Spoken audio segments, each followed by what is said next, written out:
welcome back to my channel.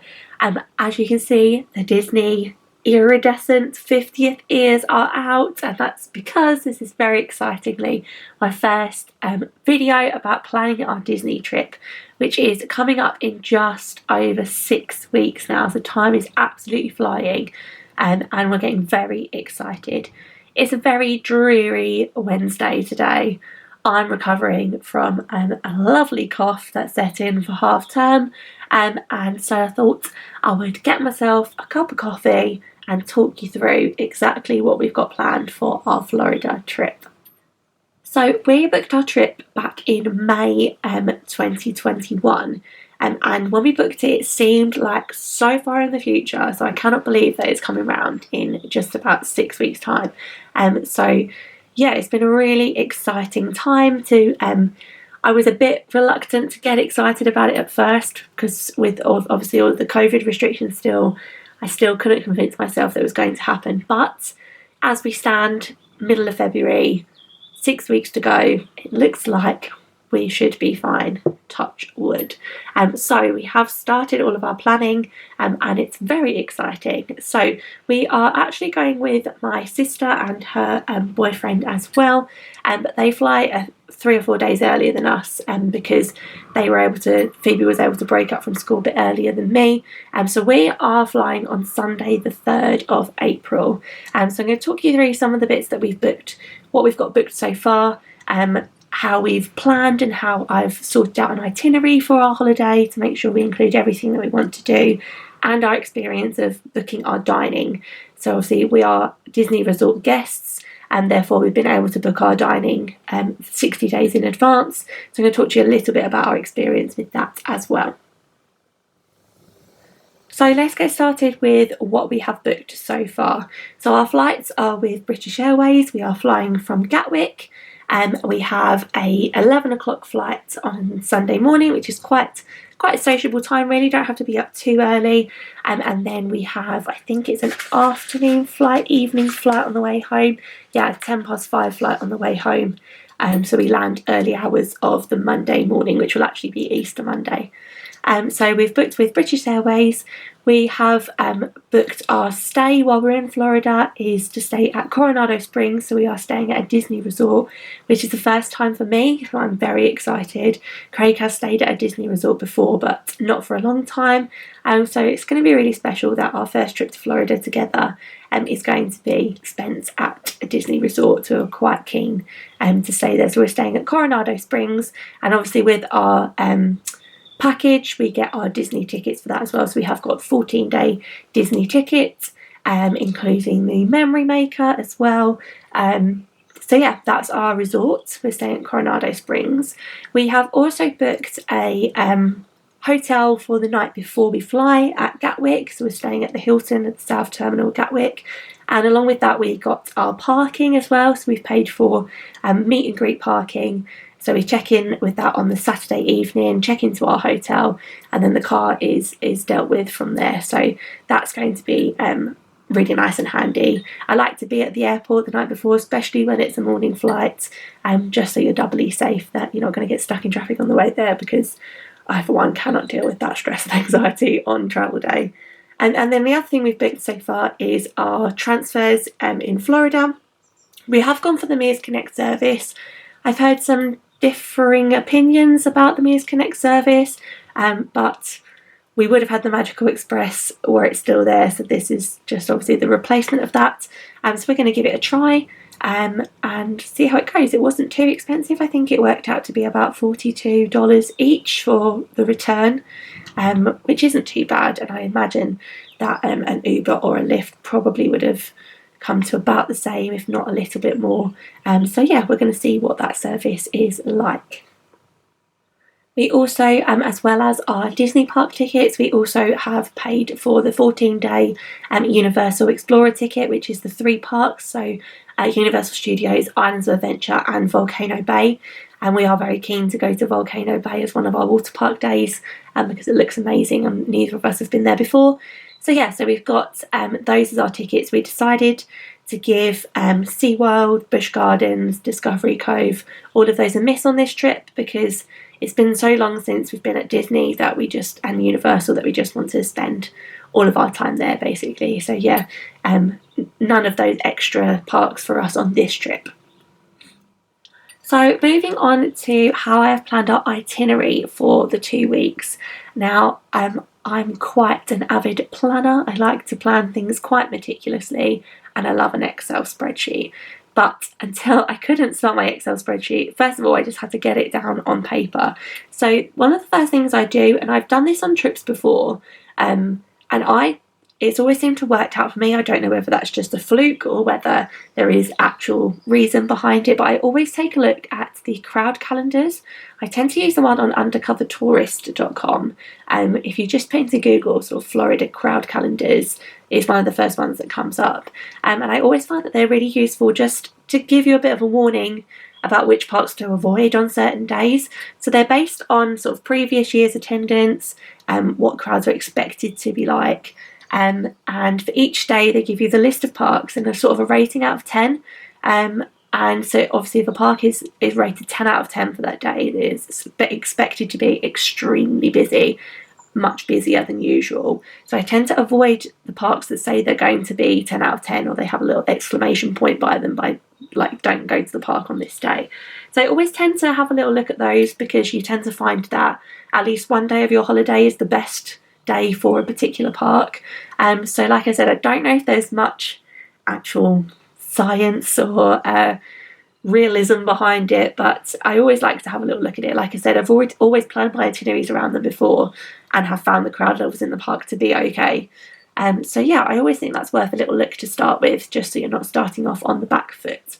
So once I had a little look at that, I decided to map it out on paper. So I have got my A4 sheets of paper that I split into 4, and then the bits and pen were things that were absolutely going to happen, like our flights. Everything else was scribbled in pencil, and it was rubbed out a good few times.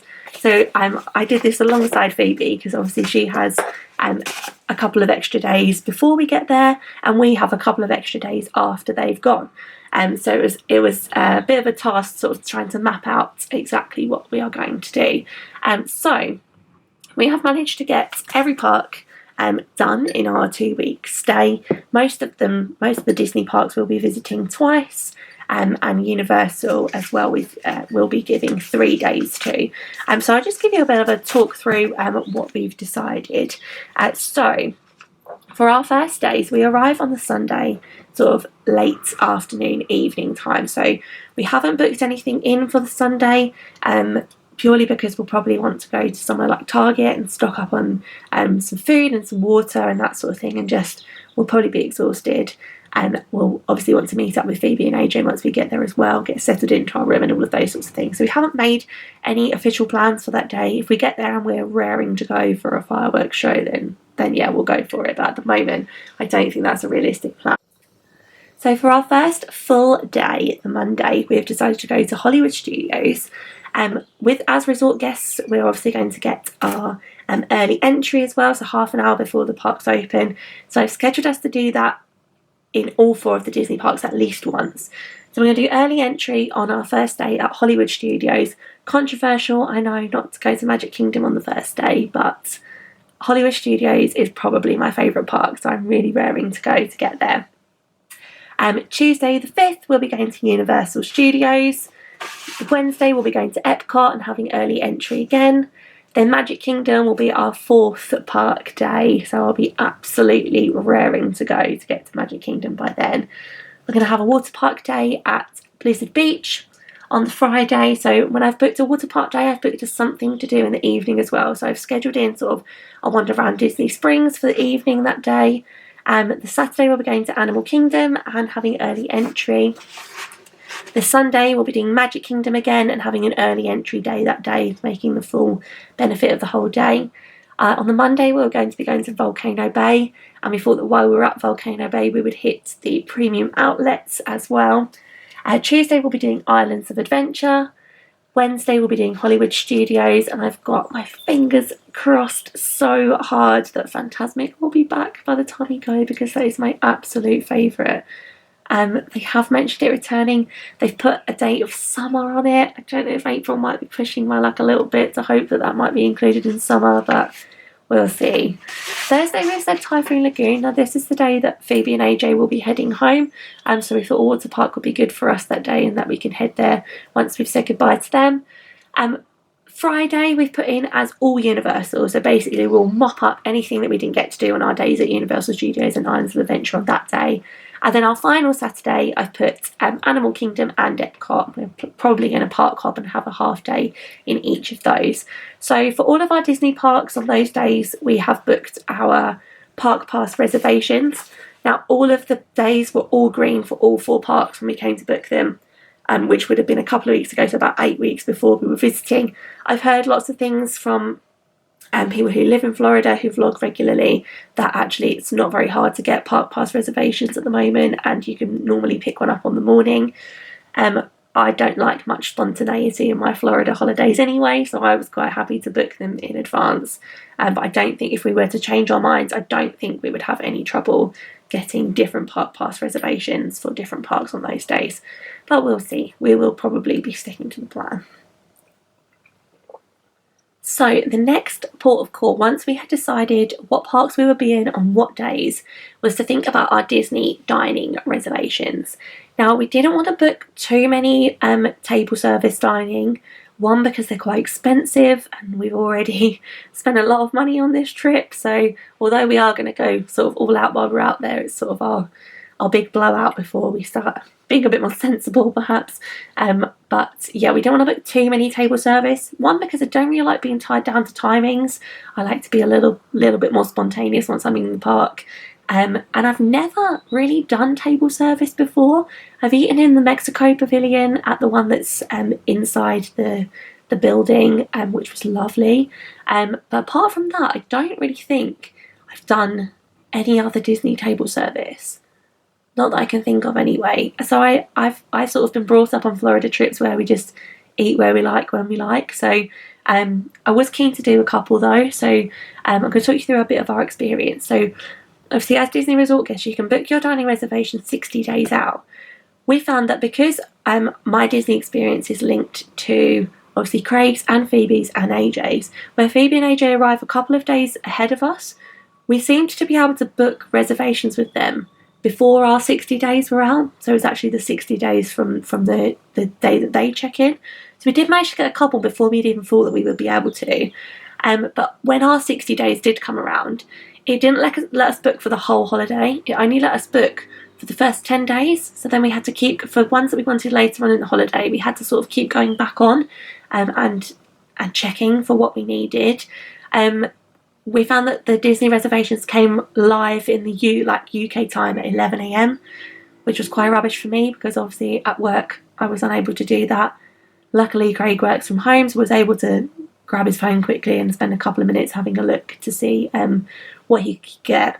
But we did manage to get everything that we wanted. Perhaps not at the time that we wanted, but as long as we're in, we're in. So some of the ones that we have booked are, we have booked Sci-Fi Dine-In. I wanted that on our first day, which we were unable to get. We did book Mama Melrose as a backup. However, I did then manage to get Sci-Fi Dine-In for our second Hollywood Studios day. So we are having lunch there one day. So we did end up cancelling our Mama Melrose reservation. So Sci-Fi Dining was one that I was really keen to do just because it looks so quirky and cool. So we're going to be doing Sci-Fi Dine-In for lunch. We also have, what else have we got? Oh, Animal Kingdom. I was very keen to eat at Yak and Yeti. So we have a Yak and Yeti. We wanted sort of lunch. I think it's moved more towards the dinner time now of about 5:40, I think our reservation is for one of those days. So yeah, Yak and Yeti at Animal Kingdom.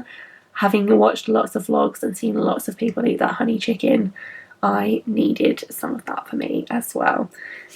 We've also booked Ohana, which is going to be amazing.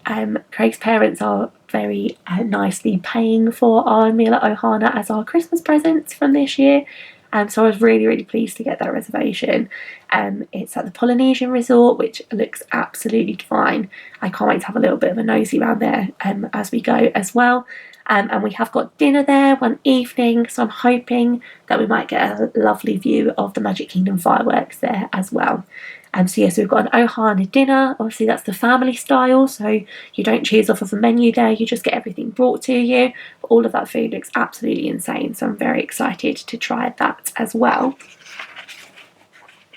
And then we've also booked Grand Floridian Cafe for me and Craig, and that was purely because I wanted to have a nose around the Grand Floridian really, and I'd seen a couple of people eat there.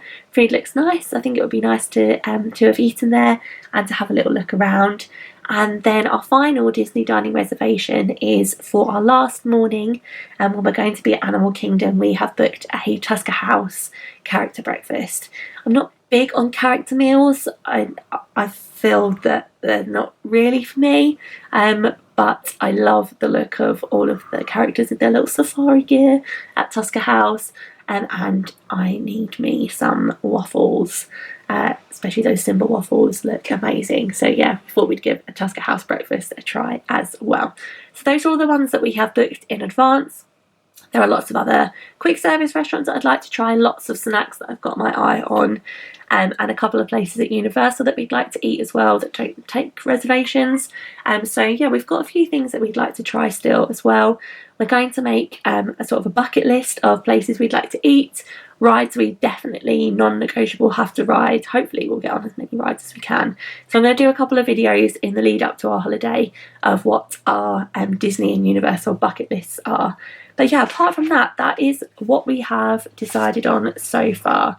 A couple of other things we'd like to do is when I go to Universal, I'd like to go to the Hard Rock Cafe, so we will try and get a reservation there as well. Me and Craig would really like to go to a cheesecake factory, so we're hoping that on one of the days where we've got a water park and an outlets sort of afternoon and evening, we can eat at Cheesecake Factory then as well. So that's the plan so far. I'm really excited. I can't wait to put it in my Excel spreadsheet. So now that the original plans have been more firmed up, they will go into the spreadsheet, which will get printed off and put into this delightful present that Craig's sister bought for me for Christmas. So this is our Florida folder, personalised, Craig and Rachel's Walt Disney trip April 2022. I can't believe it's coming around so quickly. So this in here has got some amazing little personalised wallets as well. So we've got one for flights, so I'll sort of print off any tickets that we need will go in there.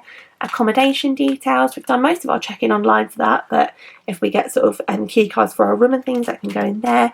Already got a little bit of money in the merchandise money and in the snacks money, food money. This is going to need a lot more in it for the amount of snacks I've got my eye on, and this is going to need a lot more for the amount of pins I've got my eye on as well. I collect pins. I did a bit of pin trading in my last couple of trips, so I'm looking forward to that as well. So yeah, obviously they will need to be filled a little bit more. We'll do most of our spending on a card, but it's nice to have a bit of cash as well. This one is Disney tickets. I'm not sure if we'll have anything to put in here because we are expecting to get magic bands, but if we do end up getting tickets, they can go in here. We already have our Universal tickets in this one, and we booked everything through Attraction Tickets Direct, which has been amazing, so I would very much recommend them. One for bits and bobs and one for park maps as well, so I absolutely love this. And so this is going to be getting a little bit more full up over the next few weeks, which is very exciting. So yeah, that's where we're at the moment. Like I said, I can't believe it's only sort of 6 weeks away now, and that is absolutely going to fly by. So stay tuned for my bucket list videos, which I will definitely be roping Craig into so that we can see what he would like to get done while we're there as well. I'm hoping to do a bit of a packing video, depends how stressful that gets near at the time. Yeah, and then obviously our vlogs once we are there, which I'm so excited to make just for memories for ourselves as well. So yeah, it's all very exciting and coming around very quickly.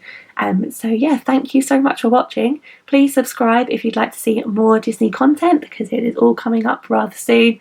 And please like this video as well. Give me a comment. Are you going to Florida anytime soon? What will you be doing while you're there? Have you made any dining reservations? Let me know where else I should check out while I'm there as well. So thank you so much for watching. I'll see you in the next one. Bye!